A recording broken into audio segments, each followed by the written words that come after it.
Good morning, rise and shine. We're starting at 73 degrees, but I must warn you, it is humid out there once again.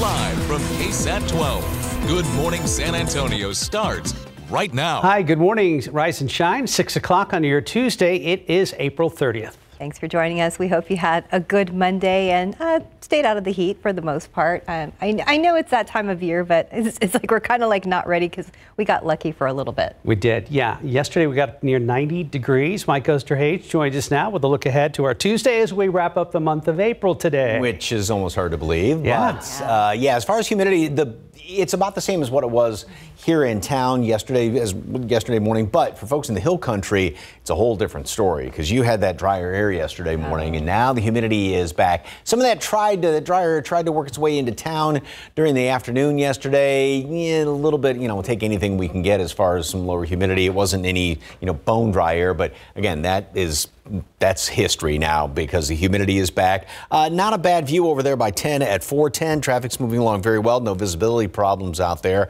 But notice how New Braunfels has now dropped to 5 miles.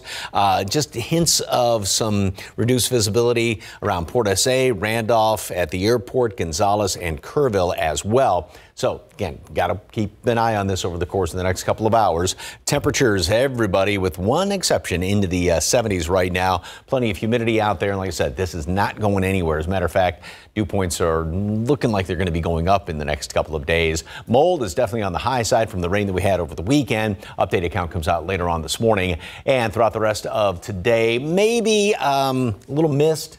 Perhaps a sprinkly shower, some fog out there this morning, and then by noon, going to make it up to 80, mostly cloudy skies. I think we keep more clouds around today, as well as more humidity. So instead of hitting 90, we stay at 88.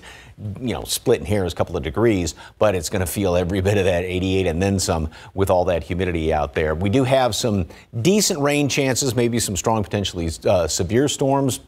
That's going to be coming up tomorrow as well as tomorrow night. We'll take a look at that, as well as the first weekend of May coming up here. Traffic Authority, RJ, still got some problems out there? All right, Mike. Yeah, it's been a little bit busy. If you are about to head out right now on your Tuesday morning, a couple things to let you know about before you step outside. Right now, I-10 westbound at Callahan West, we have an 18-wheeler that has stalled off, broken down, and it's off to the side of the road right now. So it's going to be on the far right-hand shoulder there of I-10 westbound, right under the Callahan street that you see right there. Obviously, we still are seeing traffic get through this area, but could cause some delays for our drivers making their way out to the northwest side right now, a little bit past the 410 area. That is something we will keep an eye on. Downtown area still have that stalled vehicle, and we are seeing some little bit of delays here. I-10 westbound at Frio Street right there, a little bit past downtown at the Y. That area there. Let's take you to the north side right now because still have this stalled vehicle, 281 northbound Evans Road. Traffic seems to be moving pretty smooth through that area right now, but something to keep an eye out for our drivers on the far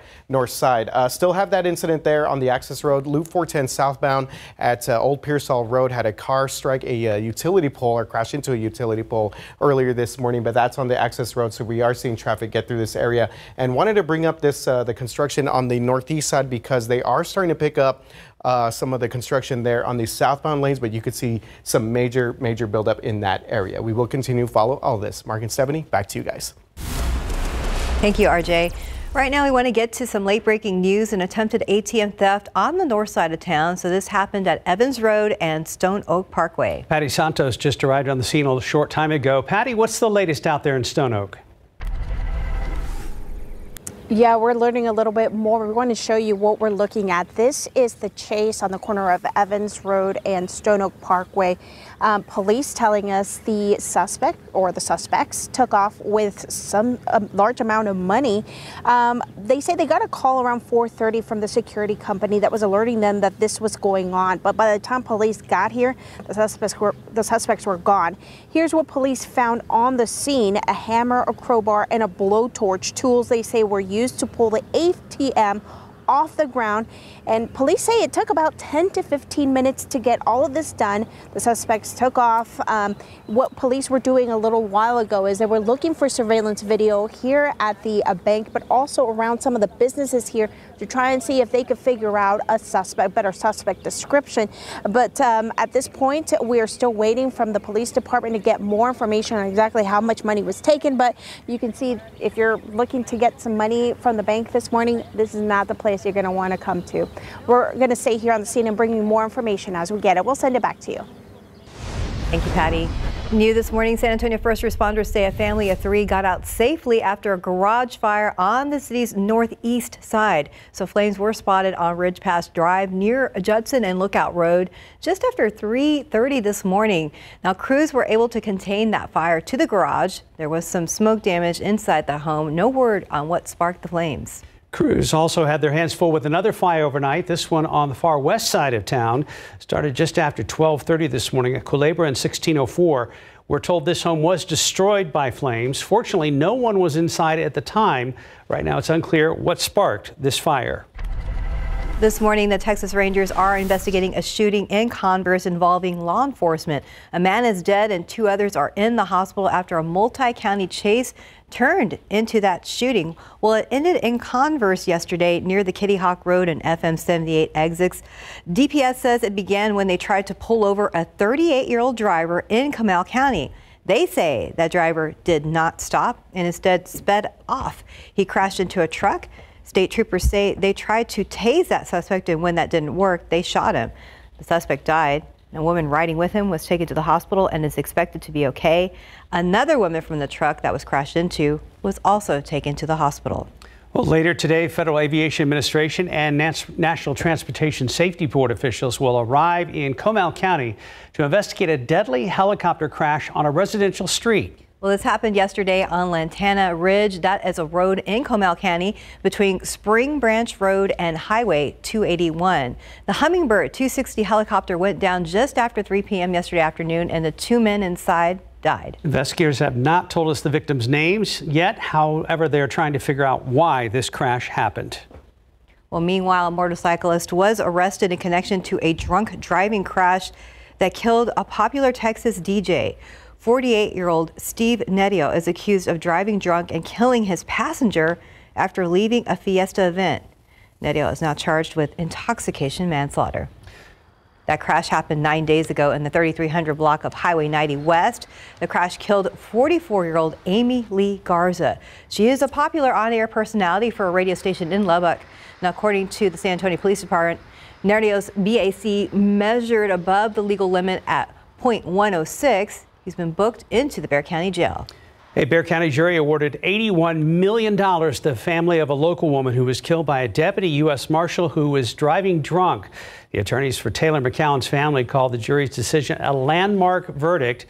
On January 31st, 2020, San Antonio police say Jonathan Jones was driving the wrong way on 1604 at Babcock, crashing head-on into the 23-year-old's sedan. McCowan died of her injuries a few weeks later. Jones was convicted of manslaughter and sentenced to 11.5 years in prison. Over in the Middle East, pressure is growing for Israel and Hamas to accept some sort of ceasefire deal that would release more hostages. As ABC's Christian Cordero reports, a new proposal would provide a 40-day truce and bring dozens of people home. Meetings with mediators in the Middle East today has led to one urgent message to Hamas from the Biden administration. Take Israel's latest deal. The proposal, a 40-day pause in fighting combined with the release of potentially thousands of Palestinian prisoners, according to a top British official. In exchange, according to the New York Times, Israel has dropped its previous demand of 40 hostages and is now willing to accept 33. Pressure has grown in the days since Hamas released new videos showing hostages speaking under duress, including Israeli-American Keith Siegel. His daughter is demanding a deal. Stop the talking and start the actions. Secretary of State Anthony Blinken is in Israel today following meetings with Arab leaders in the region. There, he categorized the latest ceasefire proposal as extraordinarily generous for Hamas, reiterated support for Israel, and called on an end to civilian casualties in Gaza. What we're seeing in my own country and in the region and many other places reflects the deep emotions, the profound feelings that many people have at the suffering that so many people are enduring. Those emotions still running high on campuses nationwide, from San Antonio the people united will never be defeated to Seattle. We're staying out here until they make a change, until they divest. Some universities have called in police to make arrests, with demonstrations ranging from sit-ins to anti-Semitic hate speech. Columbia University in New York announced it started suspending students who refused to abide by a Monday deadline to vacate. Columbia says it won't divest from companies with ties to Israel, instead offering to invest in health and education in Gaza. Commencement is scheduled to go on as planned. Christiane Cordero, ABC News, Washington.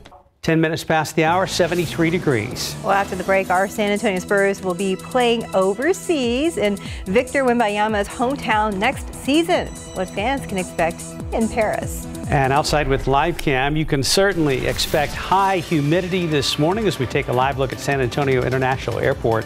RJ and Mike are coming up with live traffic and weather updates. Welcome back at 6:14. Well, Victor Wembanyama and the Spurs will take their skills overseas next season to Paris, France, as part of the NBA Paris Games 2025. Yeah, it's going to be great. Spurs will tip off against the Indiana Pacers on Thursday, January 23rd, and again on Saturday, January 25th of 2025. This marks the first time the NBA will play two regular season games in the French capital in the same season. The NBA Paris Games will mark the Spurs' fourth and fifth games in France, having previously played two games in Paris in 2003 and 2006. The Spurs currently have two French players on the roster in Wemby and Sidi Sissoko. So here's what Spurs CEO R.C. Buford said in a statement, quote, "Playing in Paris has been an incredible experience for our organization in the past, and we are thrilled for the opportunity to be a part of the NBA Paris Games 2025. Thanks to our deep international history, we're fortunate to have Spurs fans in France, across Europe, and around the world. We're excited to continue to honor that legacy by purposefully connecting and engaging with our fans in France on and off the court," end quote. Yay, how exciting. Going to be great. Yeah, it will be. Time now 6:15, and looking at the roads, a little crowded out there. Let's check back with RJ. Yeah, guys, real quick, one of those games will be a home game, so keep that in mind for season ticket holders. That was confirmed by the Spurs as well. So, and they're also probably going to do an Austin game as well. So there's still a little bit of moves there. All right. Perfect time.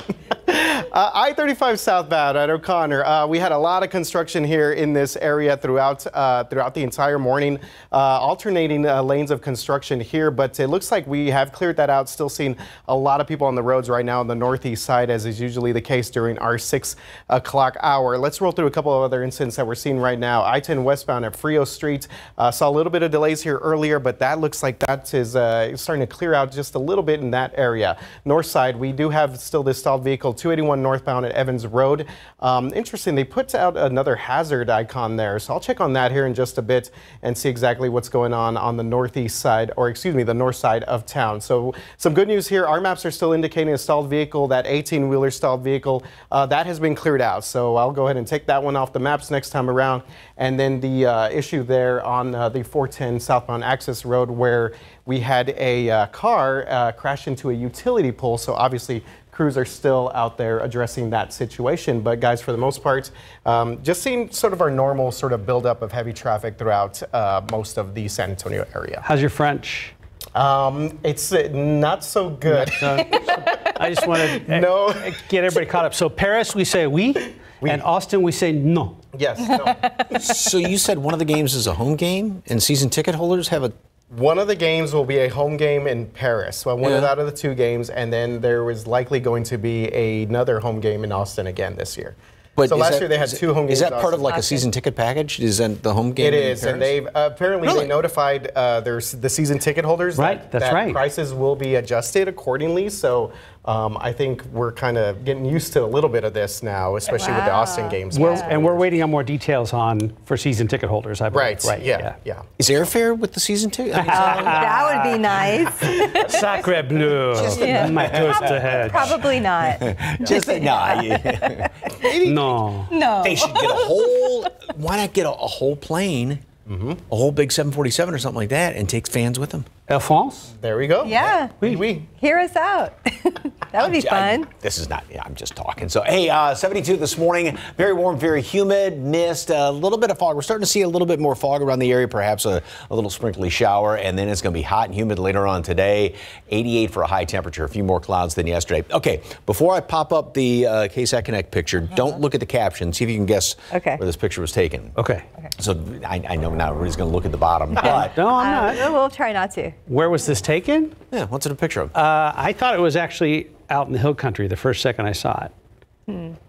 Like, because of all the trees hanging over what appears to be water? That's the Riverwalk. No way. What? Yeah. Oh, wow. Oh, I see the building on the left now. Now, Right over there. And I'm trying to figure out where that is, but it's a great picture. Look at the landscaping. I know. I think that's coming from, like, you know how, like, if you're in the King William area, and then you go down to the Riverwalk and you start coming back towards the downtown area, I think that's my guess. Yeah, that definitely looks like that. Sort of King William, Arsenal Street. Yes, Johnson Arsenal. Street There you area. go. That's actually RJ's apartment on the left up there, third floor. Maybe Wemby's. There he is, right there. So, Waving it's outside. a great picture. It's a very, very great, cool angle. So thank you very much for that one. All right, here's a look over there on the northwest side of town, I-10, 410, and traffic's moving along very well. No visibility problems out there. And you can see just hints are starting to show up at the 3 airports around town, Port SA, the airport, as well as Randolph. And then a little bit more fog going up 35 in toward New Braunfels. So again, we got to continue to watch this. Okay. Yesterday, we hit 90, 97 Carrizo Springs, 98 in Del Rio. Today, a few extra clouds out there, more humidity. So it takes more energy to heat up the moist air, which is why we'll probably stay just in the upper 80s. But I mean, it's still going to feel every bit as hot and humid out there. And that's going to be the situation all around the metropolitan area, mid to upper 80s. And again, just to put it in perspective, especially talking about yesterday, 83, this is coming up tomorrow, is the normal high temperature. And this is the situation today as well. Normal low is 62. So yesterday's numbers were actually what it should be in late May, 90 and 70 for the high and the low. And it's going to be even hotter than that as we go on into next week. Tomorrow, we do have a chance for that 1 or 2 showers maybe popping up today, but the better chance of rain tomorrow, early afternoon, and then going in toward dinner time. We'll have a few of these cells that want to pop up around here. And with the atmosphere, just like yesterday, that one cell popped up down there in southern Wilson County very quickly. It's a really volatile, kind of a ripe atmosphere. So anything that does pop up can be strong pretty quickly. And so that'll be the situation tomorrow night and then going into early Thursday morning. And again, there is that threat for something to be severe. High winds and hail would be the biggest concerns with that. So over the next 7 days, 88 today, down a little bit tomorrow and Thursday just because of the extra cloud cover around here and some of the rain. Then back up to 87. On Friday, back to 90, Saturday, Sunday, and we're looking at low to mid 90s going into next week. Right. Yeah, I guess we can put away the jackets. Yeah. It's a good time to do that. Oh, yeah. 621, 73 degrees. We'll be right back. You might be used to living with your albuterol asthma rescue inhaler, but it's a bit of a dinosaur because it only treats your symptoms, not inflammation. Treating both symptoms and inflammation with rescue is supported by asthma experts. Finally, there's a modern way to treat symptoms and asthma attacks. Air Supra is the first ever dual action rescue inhaler that treats your asthma symptoms and helps prevent attacks. Air Supra is the only rescue FDA approved to do both. Air Supra is an as-needed rescue inhaler and should not be used as a maintenance treatment for asthma. Get medical help right away if your breathing does not improve, continues to worsen, or for serious allergic reactions. Using Air Supra more than prescribed could be life-threatening. Serious side effects include heart problems, increased risk of thrush, or infections. Welcome to the modern age of dual-action asthma rescue. Ask your doctor if Air Supra is right for you. In your morning headlines, 4 members of law enforcement in North Carolina were shot and killed, and 4 others were wounded yesterday while they attempted to serve 2 warrants in Charlotte. The U.S. Marshals Fugitive Task Force was serving active felony warrants when the suspect began firing, striking multiple officers. Seeing that suspect as an imminent deadly threat, officers then shot and killed him at the scene. A member of the Marshal Service was among the 4 officers killed, along with 2 officers from the State Department of Adult Corrections and a Charlotte police officer. Texas is suing the Biden administration to block expanded Title IX protections for LGBTQ+ students. Texas Attorney General Ken Paxton says the U.S. Department of Education overstepped its authority by extending the scope of the landmark anti-sex discrimination law. It would take effect in August. The lawsuit claims the White House violated federal rulemaking procedures in the process of issuing the new rule. And looking ahead, get ready for driverless 18-wheelers. By the end of the year, Aurora tractor trailers are expected to begin cruising highways between Dallas and Houston. To avoid crashes, the self-driving semi is outfitted with 25 sensors, including lasers, radars, and cameras. A new federal safety regulation will require all new cars and trucks be equipped with automatic emergency braking, or AEB systems, which use sensors to hit the brakes to avoid a crash when the driver fails to. 626, 73 degrees. Look out there with TransGuide looking at the jam-packed roads there at I-35 at O'Connor. We're going to get an update with RJ very soon. Good morning and welcome back outside with Live Cam. I like the way Mike Ostrave put it earlier this morning on social media. The humidity is now officially like a house guest that will not leave and cannot take the hint. Here to stay. Hint, please leave, Yeah, right? Well, good morning. It is Tuesday, April 30th. Let's wrap up the month later today. Mike Ostrave, good morning to you. I love your... I mean, weeks leading up to this, we've had little breaks here and there. Yeah. Think back to, last Monday on the River Parade Monday. You know, we had that little bit of a front moving on through, but that's pretty much it. Yesterday, there was a break in the humidity in parts of the hill country. That has gone away as well. Looking off to the east, as you can see, well, we're not even, maybe a little bit of a glow out there of the sunrise, but you can see some of the kind of the glow around the street lights, should say. It's 72 degrees right now. Dew point is at 70, which means there's a bunch of humidity out there. 60 is always that threshold number. They like to be below that. You get above it, you start to feel it. You hit 70, you're really feeling the humidity. And we're watching just some hints of fog, especially up there around New Braunfels. We've got a bit of a breeze in places. That always helps to prevent some of the fog from really forming up. But we'll just have to watch it because a lot of times, all of a sudden, we get towards sunrise and just after that, and the fog tends to thicken up. 70s and, well, just a couple of 60s on the map right now. And again, everybody's got all of this humidity, even out there. Remember yesterday in Kerrville, these dew points are well down into the 50s with that dry air that tried to work its way in. Some of it crept in towards San Antonio in the afternoon. Not really dry, but just enough to kind of take some of the edge off. Mold is on the high side, 3170. Updated count will come out in a couple of hours. So more clouds, more humidity today, upper 80s, and won't hit 90, but obviously it's going to feel well like it's well up into the 90s, should say. And then tomorrow and Thursday, showers and a few thunderstorms. The atmosphere is very volatile, very ripe, so it doesn't take much for some of these to pop, and some may be on the strong, potentially severe side, and that's going to be tomorrow night, overnight into early Thursday. Then we go in through Friday and the weekend, hotter and humid. A stray shower maybe Friday, Saturday. Gets even hotter next week. And still very humid. Yes, that house guest will not go away. Details coming up in just a couple of minutes. Traffic Authority, RJ, what's up, sir? All right, Mike. Yeah, a bit of a mess right now for our drivers on the northeast side of town, and it's a combination of different things. Some overnight construction that took a little bit longer than expected on 35 southbound, and then we've had a couple stalled vehicles in the O'Connor area. So as we take a look here, traffic basically stop and go right now. 35 southbound at O'Connor Road. We're seeing some pretty significant delays for all of our drivers in that area, all of our folks coming in from the Live Oak area. Let's show you the map real quick because actually seeing delays in both directions of 35 right now on the northeast side, and about 9 miles per hour if you're going north of Randolph Boulevard to O'Connor Road, and if you're coming south right now, about 11 miles per hour based on the traffic flow and our maps that we're seeing right now. But either way, pretty significant backup there for our drivers on the northeast side. Again, a lot of construction in that area to begin with, causing some delays there. I-10 westbound, Frio Street, still have that stalled vehicle right there, a little bit north of the downtown area. And then we're going to go to the far north side now, 281 northbound Evans Road. This is just a lane closure right now. So, but again, traffic is still getting through that area right there for our folks head up to Encino, Rio, and that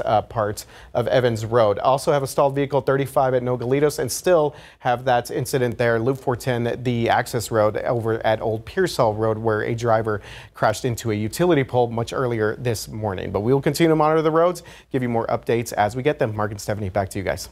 Thank you, RJ.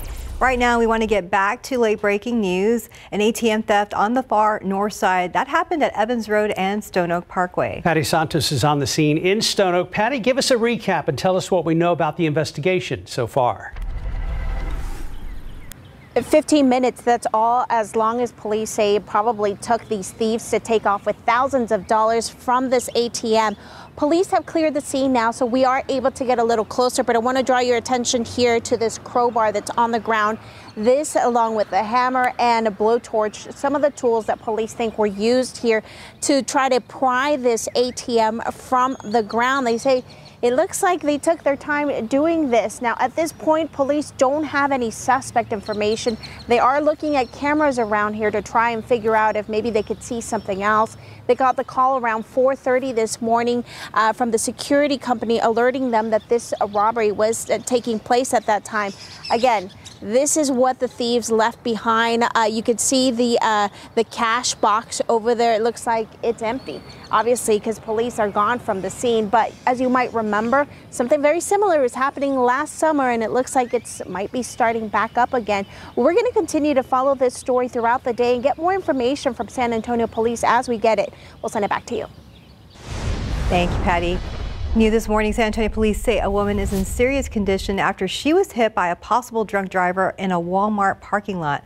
Now, this happened around 11 p.m. last night near Loop 410 and Rigsby Avenue. Police say the woman was either getting off work or going on a break when a driver hit her in a pickup area of that parking lot. San Antonio Police Department reports that the driver was arrested for suspicion of DWI. The woman was taken to the hospital.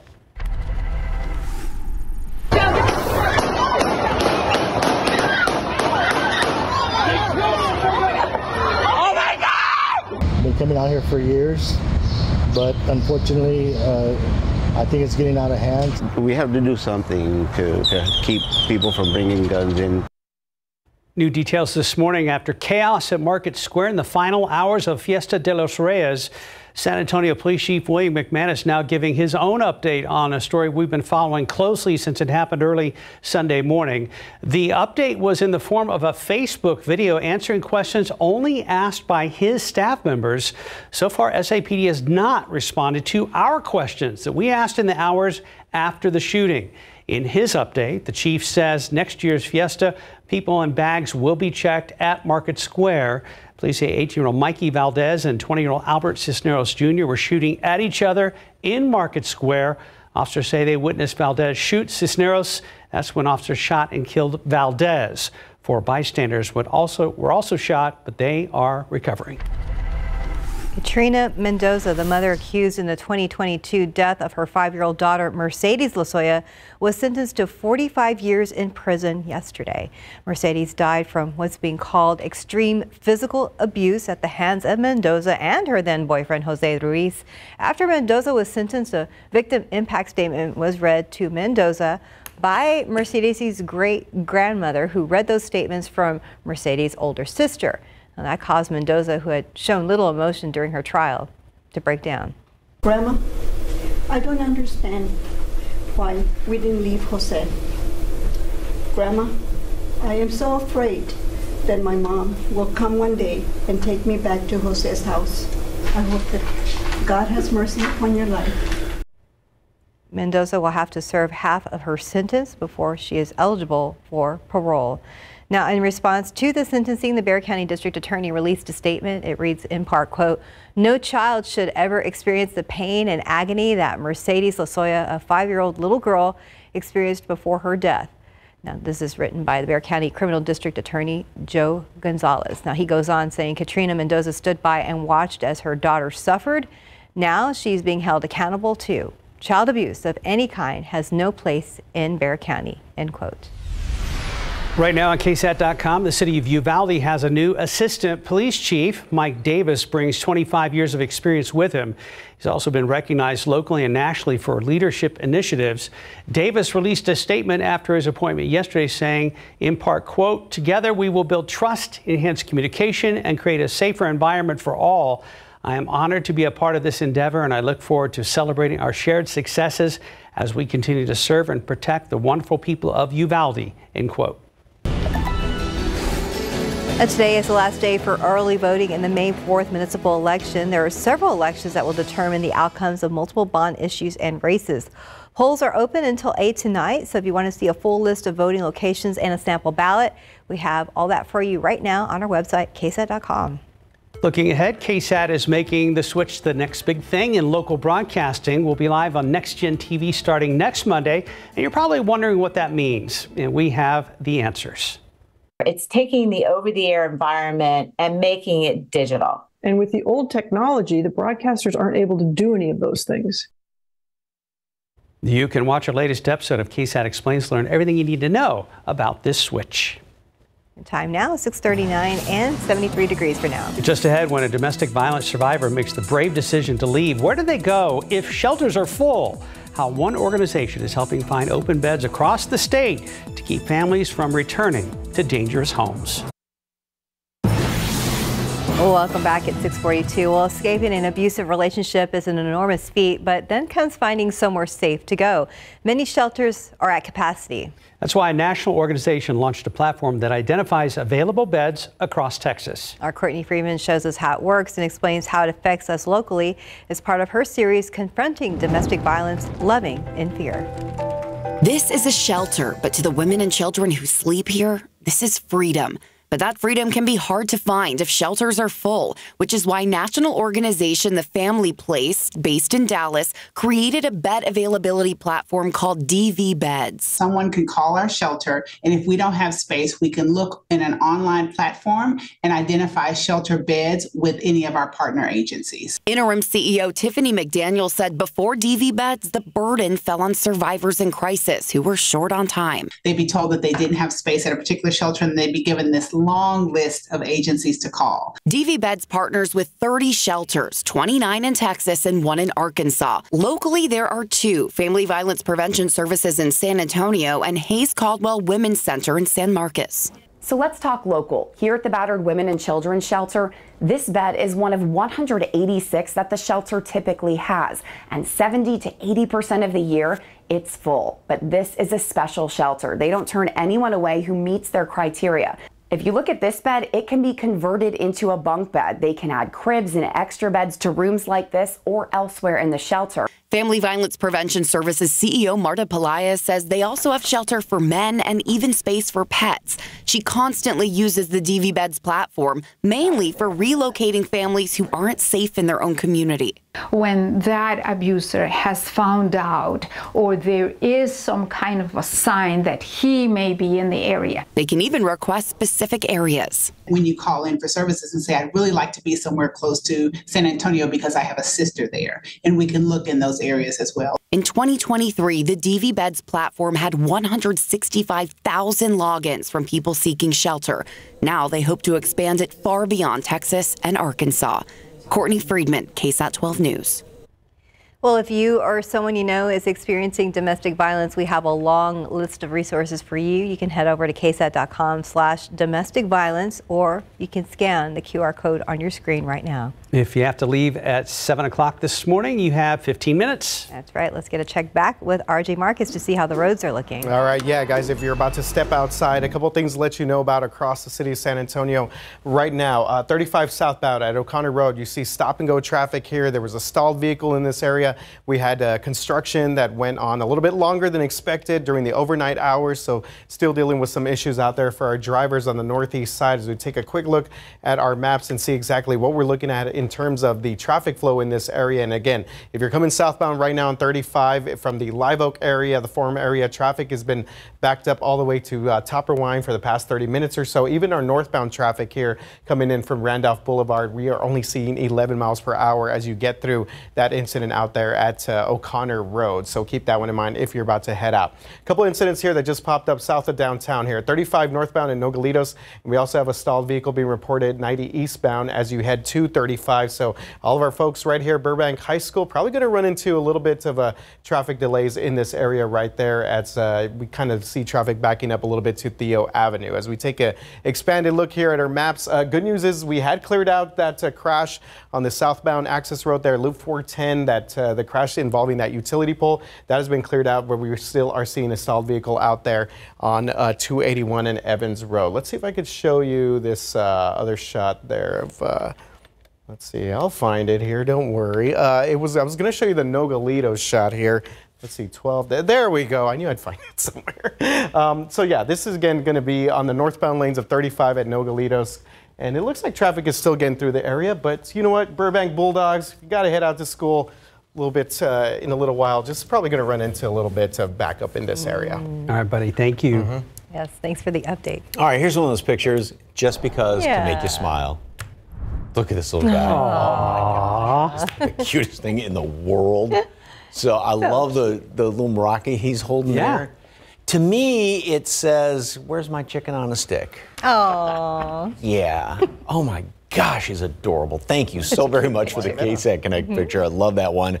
All right, not seeing much of a glow of the sunrise this morning. You can see all the low clouds, the humidity, somewhat of the fog hanging over the eastern portion of town, but Randolph has still got good visibility there. 5 miles at New Braunfels, 7 at the airport and Port SA. So with all this moisture around there, it's not going to take much to get some of the fog to kind of thicken up. Dew point temperatures are the same as what they were at this time yesterday, but notice how it's 12 degrees higher in Kerrville, 17 Junction, and even in Dryden, 38 degrees higher with the dew point temperatures. We had that dry line that moved into portions of the hill country yesterday, and in the morning it was fairly comfortable, and that tried to work its way a little further to the southeast in the afternoon.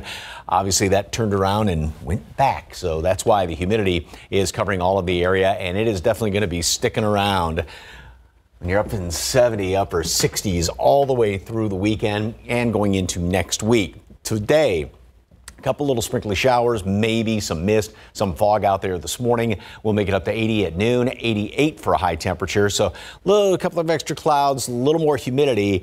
It takes that much more energy to heat up moist air. So it's going to be a lot more humidity than yesterday. So that's why we'll stay a couple of degrees below yesterday's 90. But still, it's going to be above normal. Still, it's going to be very hot and humid out there. Now, the upper level steering winds. Think back.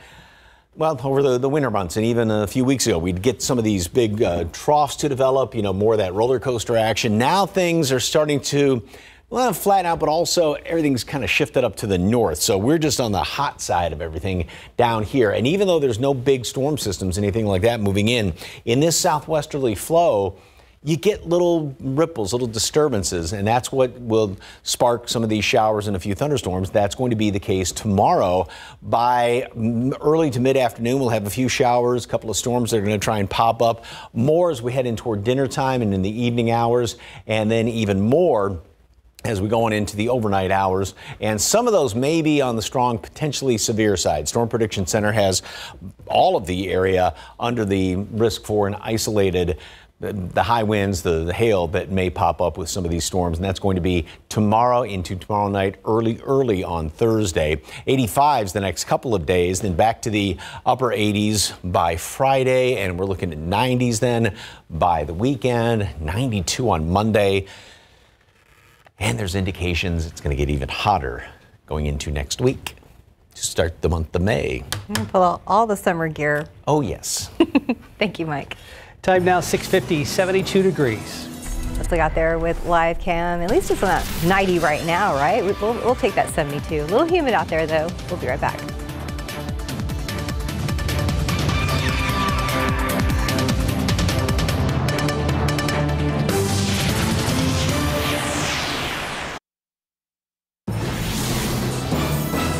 Good morning. It is great to be with you. Coming up here on GMA, we've got the latest on the tension soaring at more than 60 college campuses across the U.S.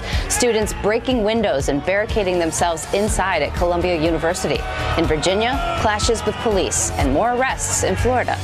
Also, the new development in the case of the Colorado mom who vanished on Mother's Day 4 years ago. What her autopsy revealed and what it could mean for her husband. Dan Abrams is here. We also rise and shine in the Twin Cities, the sports that has become a global hit, and so much more right here on GMA.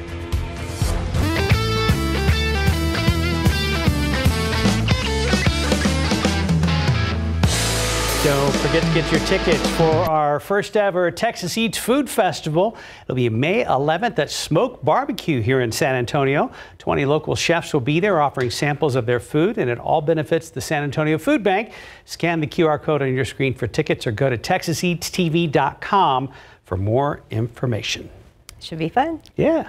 Time now 6:54, and not so fun there at I-35 at Nogalitos. Let's look back with RJ. No, definitely not. But I love that logo there, that fire. I could definitely see Elder cooking up some good stuff out there. All right, 35 northbound Nogalitos in the Burbank High School area, a little bit south of downtown. We still have a stalled vehicle being reported in this area, and you do see SAPD out there along with the KSAT Hero truck, hopefully to kind of clear out this situation as they kind of move back. You also see an emergency vehicle back there, so you do see that we have at least one main lane now blocked in this area. Let's show you the maps here real quick because, again, traffic's starting to back up to Theo, a little bit maybe even going south to Division right there. We also have a stalled vehicle being reported on the eastbound lanes of 90 at Kirk Place, so a couple different things going on that side of town. One bit of good news here is that we have cleared out that incident at O'Connor Road, so traffic is starting to move a little bit better in both directions there for our drivers on the northeast side. Mike?